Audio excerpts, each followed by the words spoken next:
Recent டைம்ஸில் என்னோட most favourite recipe வந்து இந்த தேங்காய் பால் கடை தான். ஸோ இது எப்படி பண்ணுறதுன்னு பார்த்துடலாம். அதுக்கு ஃபஸ்ட்டு ஒரு பேனில் கொஞ்சமாக எண்ணெய் ஆட் பண்ணிக்கோங்க. எண்ணெய் சூடானதுக்கப்புறம் கொஞ்சம் ஜீரகம், 3 பச்சை மிளகாய், 2 பெரிய வெங்காயம், கொஞ்சம் கருவேப்பிலை இது எல்லாத்தையும் சேர்த்து நல்லா வதக்குங்க. வெங்காயம் நல்லா வதங்கினதுக்கப்புறமா கொஞ்சம் இஞ்சி பூண்டு பேஸ்ட், ஒரு தக்காளி இதெல்லாம் சேர்த்து வதக்குங்க. இப்போ காரத்துக்கு கொஞ்சம் மிளகாய்த்தூள், கொஞ்சம் கரம் மசாலா, கொஞ்சம் மஞ்சள் தூள் இது எல்லாத்தையும் சேர்த்து லைட்டாக வதக்குங்க. மசாலாவோட பச்சை வாசனை போகட்டும்.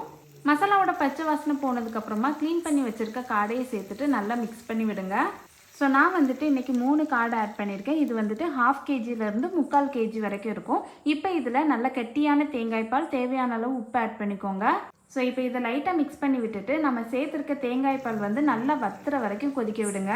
ஸோ இந்த அளவுக்கு தேங்காய் பால் வந்து நல்லா வத்திட்டு அதுலேருந்து எண்ணெய் பிரிஞ்சு வந்ததுக்கப்புறமா கொஞ்சம் கொத்தமல்லி இலை, கொஞ்சம் கருவேப்பிலை இதெல்லாம் சேர்த்து லைட்டாக மிக்ஸ் பண்ணி விட்டுட்டு சர்வ் பண்ணிக்கோங்க.